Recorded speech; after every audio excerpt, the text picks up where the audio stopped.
A continuación, la crisis económica.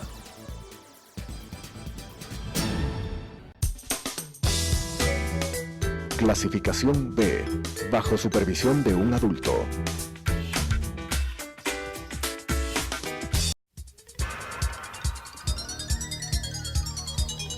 Las opiniones vertidas en este espacio por la producción y dirección del programa son de exclusiva responsabilidad de sus autores y de quienes intervienen en ellos.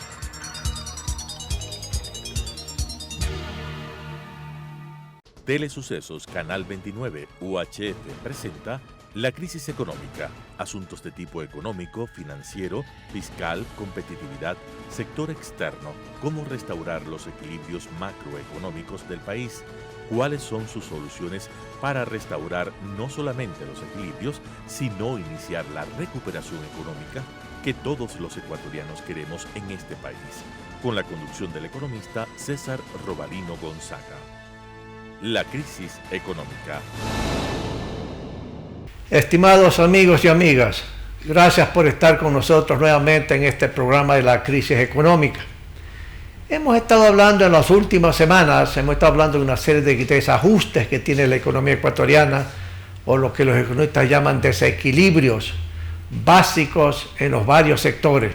En forma más simple significa desajustes, problemas, por ejemplo, en lo que se trata de las finanzas públicas del Ecuador. Y hemos estado analizando con invitados de qué se trata este problema fiscal. Y naturalmente hay cosas muy complicadas en las finanzas públicas. Hay déficits crecientes, necesidades de financiamiento del gobierno nacional, que solamente se pueden resolver con más ingresos, más austeridad y naturalmente pues con una prioridad en el gasto público. Para derrotar estos problemas fiscales hay que derrotar el déficit fiscal. En otras palabras, el gasto que es superior a los ingresos permanentes y que vienen de los impuestos, las contribuciones, etcétera, tiene que ser cubierto y está siendo cubierto por más deuda pública interna y más deuda pública externa, y la deuda sigue creciendo por ese motivo.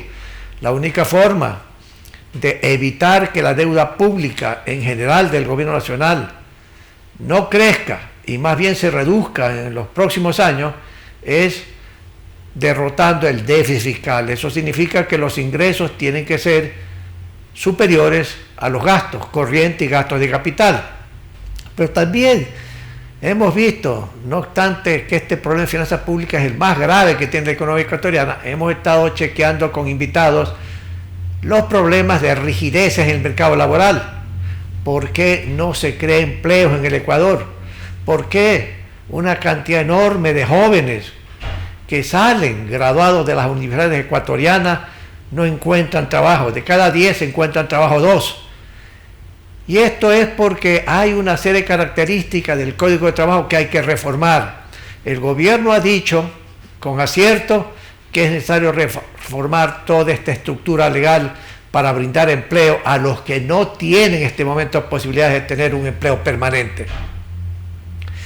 Pero también hemos tratado en este programa con invitados temas de comercio exterior, temas de balanza de pago, temas de competitividad, que son una serie de problemas que enfrenta la economía, enfrenta el sector privado, el sector empresarial. Naturalmente que el desempleo afecta a los hogares, a los trabajadores. Pero hoy por hoy en la Asamblea, por ejemplo, se está tratando, amigos, dos temas importantes, dos temas a los que nos queremos referir. Un proyecto de ley de simplificación y reforma tributaria en reemplazo al proyecto de ley anterior, que la llamaban de crecimiento económico, que por una serie de razones X, Y, Z, la Asamblea Nacional decidió archivar ese proyecto de ley. Ese proyecto está archivado. Si ustedes recuerdan, era un proyecto de ley de más de 400 artículos, 200 y pico de páginas, y naturalmente reformaban por lo menos 22 leyes diferentes. Este era un megaproyecto y los asambleístas dijeron no es prudente en una serie de temas que contiene el proyecto y por lo tanto lo archivaron. El gobierno, que necesita recursos para ir evitando que el déficit fiscal crezca en forma importante como ha hecho en estos últimos años, decidió enviar un nuevo proyecto, acogiendo una serie de sugerencias que dieron los asambleístas en la discusión del primer proyecto. Y contiene este proyecto una serie de temas muy importantes y yo diría que son acertados. Yo personalmente pienso que los asambleístas en este nuevo proyecto van a ver y verán con buenos ojos toda una serie de sugerencias que da el gobierno nacional. Ahora, hay varios elementos muy positivos de este proyecto que se está discutiendo en la Asamblea y que entiendo que los próximos días va a ir al primer debate en el plenario de la Asamblea Nacional. Por ejemplo, el ayudar a muchísimos estudiantes que tienen crédito educativo y que por una serie de razones no han podido honrar esas deudas. El proyecto de ley y la propuesta del gobierno es que todo tipo de intereses, multas, etcétera, etcétera, tienen que condonarse, tienen que perdonarse. A esto le llaman la remisión para todo este grupo de jóvenes. Entonces, esto es acertado y entendemos que eso lo va a aprobar la Asamblea Nacional. Pero también hay una simplificación tributaria, simplificación de declaración de impuestos a la renta, etcétera. Y eso también es positivo, porque hoy por hoy hacer declaraciones de impuestos a la renta, impuestos al IVA, etcétera, etcétera, etcétera, es enormemente complicado. Y porque hay puro papeleo, pero aún así, los pequeños industriales, los pequeños agricultores, de repente no tienen recursos para contratar gente especializada que le manejen todo esto. De tal manera que esa simplificación que propone el gobierno es muy positiva. Pero también se estipula que se reducirá el impuesto a la renta para aquellas áreas geográficas y las empresas correspondientes que han tenido una serie de complicaciones por el terremoto aquí, por el terremoto acá, o también por todo lo que pasó en el mes de octubre de este año. Eso también es positivo y naturalmente eso implicará, creo yo, que la Asamblea Nacional apruebe también todos esos articulados que tienen que ver con lo que acabo de mencionar.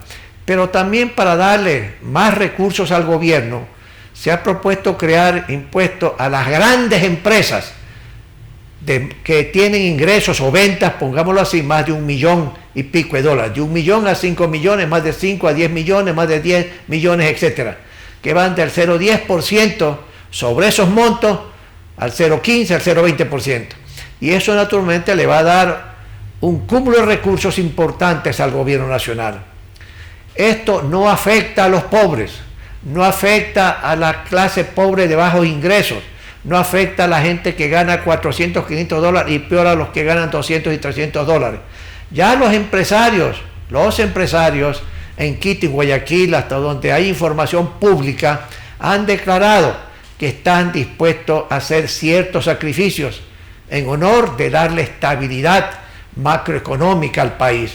Y eso que han decidido los empresarios, no importa quiénes sean en Quito y Guayaquil, es un mensaje positivo de los empresarios privados, que también quieren arrimar el hombro, y todos tenemos que arrimar el hombro, los trabajadores también tienen que, los indígenas, los montubios, todo el mundo, pero claro, en la medida de que no se afecta a la base de gente de muy bajos ingresos, o sea, a las personas que en un momento dado ganan, por decirlo así, 300, 200, 400 dólares. Y en ese sentido es muy positivo el mensaje que mandan los mercados internos, los empresarios privados, especialmente de Quito y Guayaquil.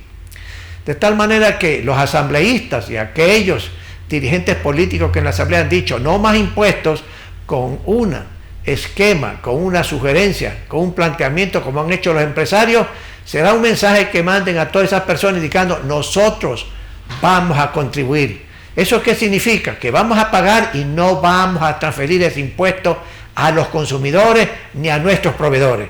Eso implica, a su vez, un mensaje que las rentabilidades que tienen todas esas empresas enormes se reducirá algo. No lo van a recuperar aumentando precios. Ese es el mensaje poderoso que mandan los dirigentes de las cámaras de producción del Ecuador. Y eso es un buen mensaje para los políticos ecuatorianos que están un poco dudosos de aprobar también esta parte de la ley. De tal manera, señores y señoras y distinguidos amigos y amigas, es positivo, hay buenos mensajes en ese proyecto de ley.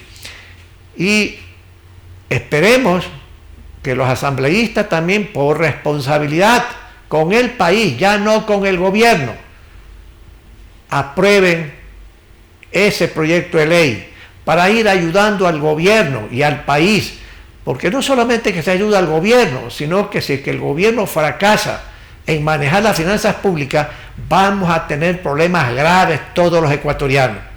Pero también yo decía que se está discutiendo en otra comisión el presupuesto general del Estado, en la que el Poder Ejecutivo, el Gobierno Nacional, programa, de acuerdo a ciertos supuestos que se hacen sobre el crecimiento de la economía, etcétera, el precio del barril de petróleo, cuánto será el año que viene, etcétera, estiman ingresos X y programan un déficit en el presupuesto.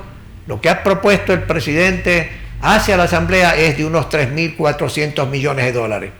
Pero amigos, como varias veces que hemos indicado aquí con invitados, el gobierno no solamente tiene que financiar ese déficit del presupuesto, sino que además tiene que conseguir dinero, ¿para qué? Para pagar, hacer el servicio del capital. Las deudas anteriores y las deudas hasta este momento, que suman, según el Banco Central del Ministerio de Finanzas, más de 53.000 millones de dólares. Y el presidente dijo hace meses atrás que la deuda pública era como 70.000. Pero bueno, póngale 53, 54.000, que es lo que sugieren las estadísticas de finanzas y las estadísticas del Banco Central. Hay que pagar intereses, ¿verdad?, sobre eso. Pero también hay que hacer el servicio del capital. Esas deudas poco a poco se van venciendo en su capital y hay que honrar el pago del capital de la deuda pública interna y externa. ¿Cuánto más o menos eso en términos anuales que va creciendo? 4.000 millones y pico de dólares. Y si el déficit para el año que viene, según el gobierno, es de 3.400, tan solo la sumatoria de los dos elementos implica que el año que viene el gobierno tendrá que buscar financiamiento interno y externo de cerca de 8.000 millones de dólares. Una cantidad importante de cerca del 8% del Producto Interno Bruto. Pero eso es en función de si es que las estimaciones del gobierno en ese presupuesto para el año que viene son realistas.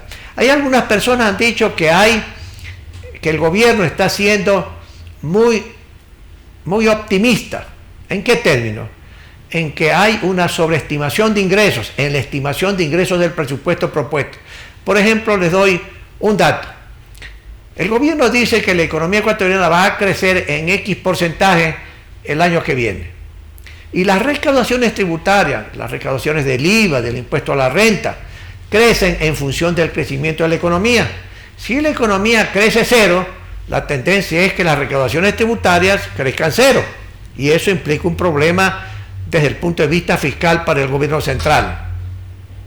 Pero el gobierno cree que la economía va a crecer a menos del 1%. Yo personalmente digo con toda franqueza, el año que viene la economía no va a crecer sino en cero. Cero crecimiento, lamentablemente. ¿Por qué? Porque los elementos que crean demanda agregada, como le llaman los economistas, o aquellos factores que crean expansión económica, que crean empleo, están totalmente debilitados y van a ser debilitados mientras no se hagan las reformas necesarias que exige la economía, como las reformas al mercado laboral para crear más oportunidades de empleo. Entonces, mientras no pase eso, que son reformas estructurales, que aquí con nuestros invitados lo hemos dicho en varias oportunidades, yo creo que la economía no va a crecer. Y eso implicaría que las estimaciones de recaudación de impuestos para el año que viene, según la proforma, pueden estar un poquito sobreestimadas. Por otra parte, ahí en el presupuesto, en la parte de ingresos, el gobierno estima que va a tener unos 2.000 millones de dólares de ingresos por una serie de concesiones. Dicen concesiones de CNT, por ejemplo, ¿verdad? Pero también ahí uno tiene que estar pensando lo que alguna vez aquí decíamos en un tema petrolero con un experto en esa materia, que el campo Sacha estaría más o menos casi listo para ser concesionados a firmas internacionales de primer orden en materia petrolera, para que ellos le den administrando, por decirlo así, ese campo petrolero que produce 72.000 barriles diarios en nombre del gobierno. y que el gobierno pueda negociar con ese precio internacional y recibir 2.000 millones de dólares. Hay una parte de ese ingreso que se estima por parte del gobierno, una parte importante que yo sí creo que se va a dar el año que viene. Este año, en el presupuesto que ya va a vencer el 31 de diciembre, el gobierno estimó que iban a entrar 1.000 millones de dólares, haciendo ciertas operaciones de ciertas compañías estatales, como CNT. Lamentablemente eso no ha sido posible por una serie de razones. Entonces ese ingreso no existe de lo que se había previsto el año pasado con respecto a este año. Por eso es que, debido a esa experiencia, algunos expertos en materia de finanzas públicas creen que ahí el gobierno ha sobreestimado el ingreso.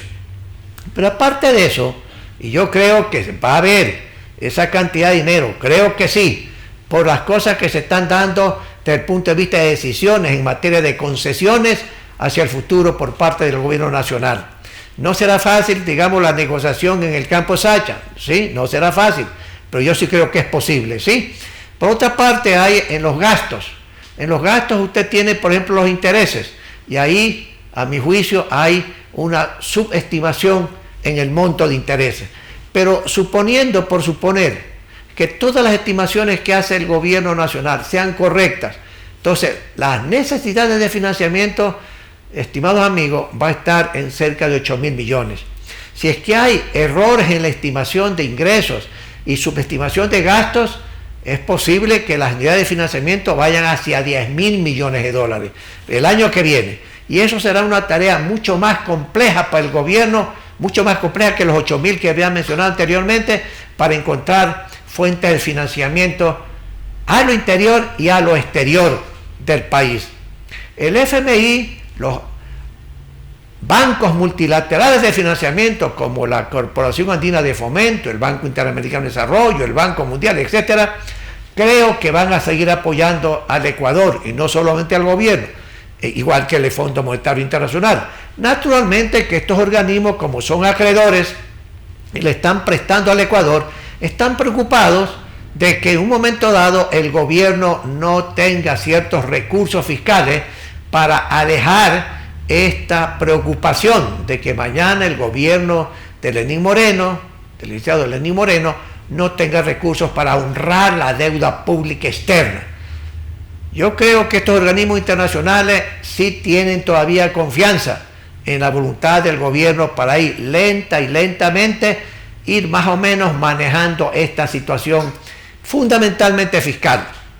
El gobierno tiene que sobrevivir financieramente, amigos, no solamente este año, sino el año, 4 o 3 meses que le quedan.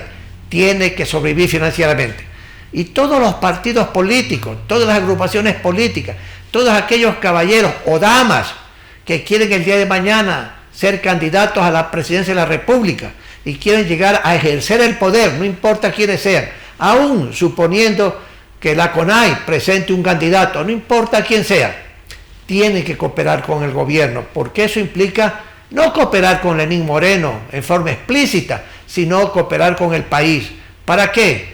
Para poder este gobierno y el próximo gobierno puedan manejar adecuadamente las finanzas públicas, evitar un colapso.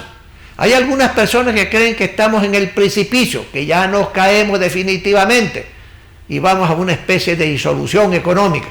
Yo no creo en esos pronósticos.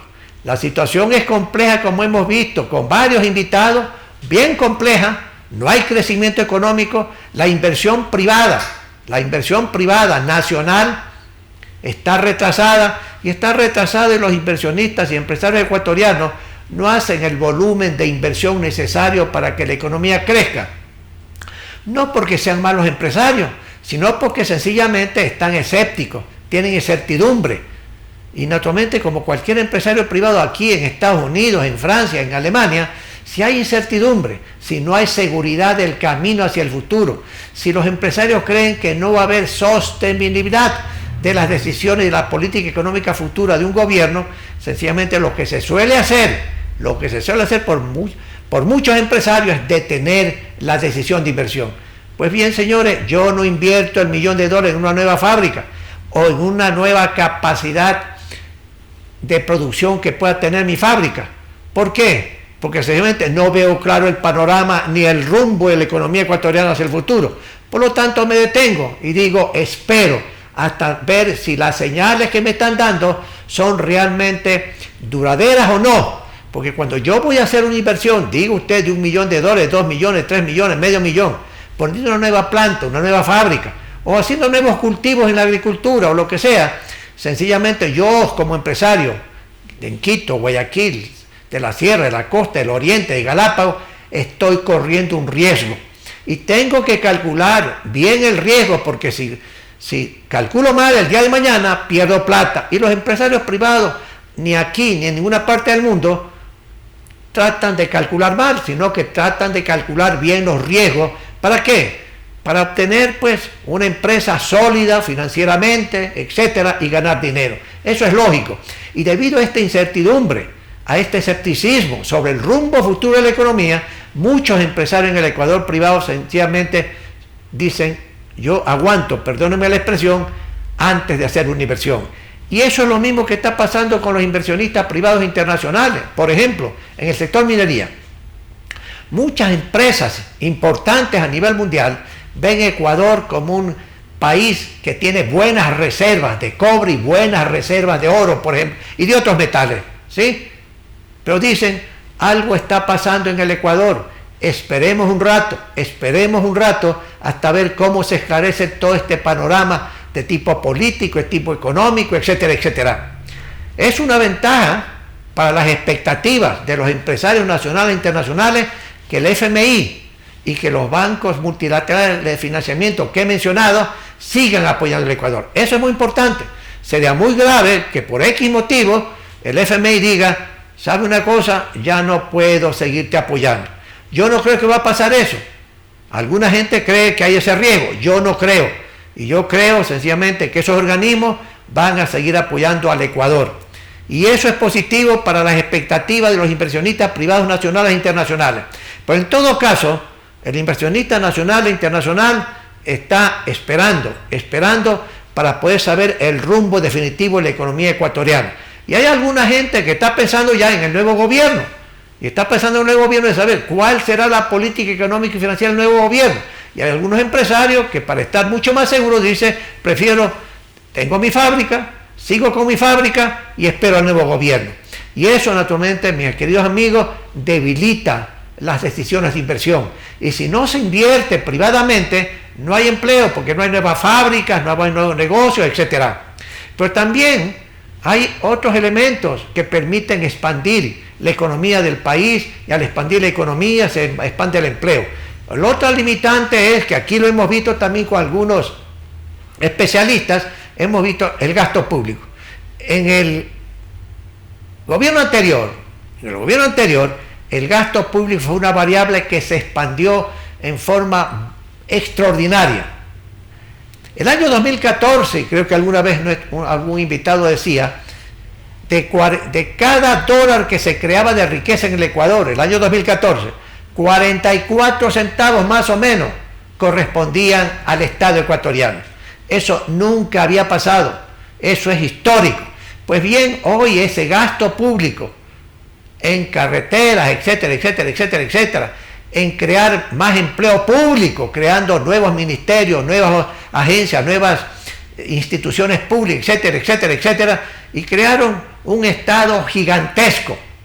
Y eso permitió crear empleo público. Y muchos jóvenes profesionales fueron al empleo público, ganando en promedio mucho más que en el sector privado. Eso se agotó, fracasó, ya no camina. Entonces el gasto público no puede ser utilizado en ese sentido, no puede y no puede. Y naturalmente, hoy es una época en que el gasto público tiene que bajar.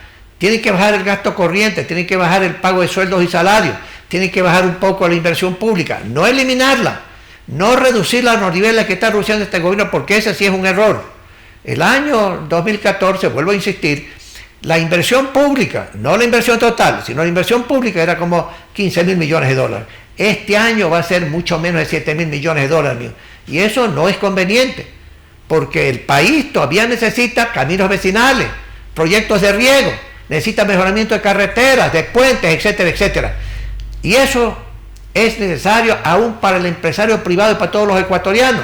Necesitamos mejor infraestructura, ¿sí? Pues ya no se puede llegar naturalmente a esos niveles del año 2014-15. Las finanzas públicas no permiten, ¿sí? Pero tampoco se puede reducir la inversión pública a los niveles. Eso nos va a pasar factura el día de mañana, porque entonces no habrá suficiente más crecimiento como se requeriría si es que sencillamente hubiera más inversión pública de lo que está aconteciendo en el Ecuador.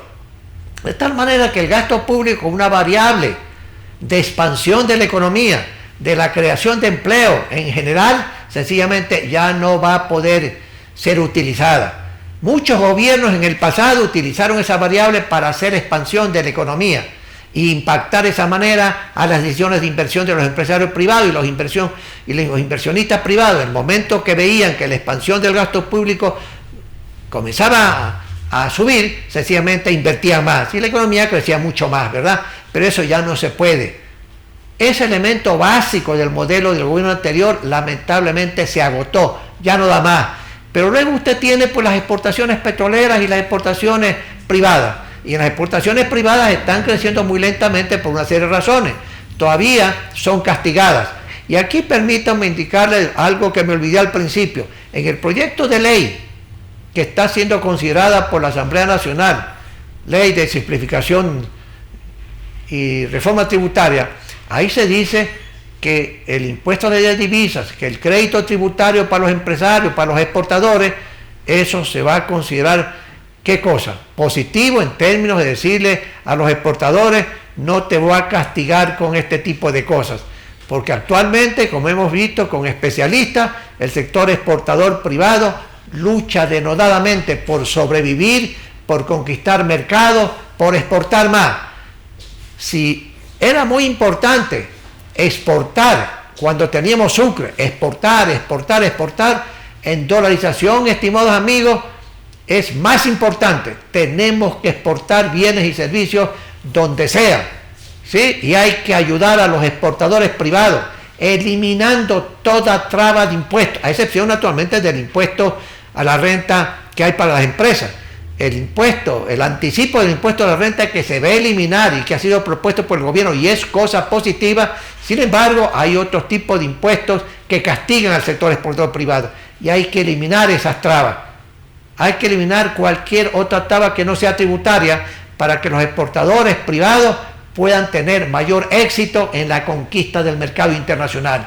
Y naturalmente también les recuerdo que hemos tratado aquí la necesidad de que el Ecuador firme tratados de libre comercio con Estados Unidos, con China, etc. Objetivo final, crear más mercados para más exportaciones, y con más exportaciones privadas o públicas, sencillamente tenemos más actividad económica y eso implica más empleo para una población creciente que crece al 1,5% anual y la economía, para evitar el estancamiento, para evitar que el estándar de vida se reduzca más, tiene que crecer a más del 1,5%. Este año el ingreso por habitante de todos los ecuatorianos en promedio va a ser algo igual al 2012. Habremos perdido, amigos, 7 años. Y el año que viene, ¿cómo van las cosas, mis queridos amigos? Habrá un descenso mayor de ese ingreso promedio. Amigos, gracias por estar con nosotros y volveremos próximamente. Las opiniones vertidas en este espacio por la producción y dirección del programa son de exclusiva responsabilidad de sus autores y de quienes intervienen en ellos.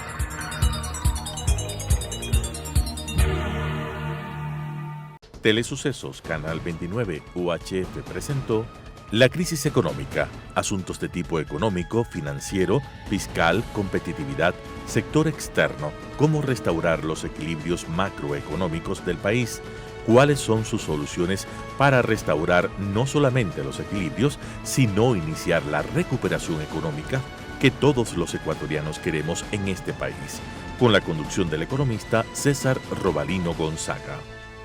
La crisis económica.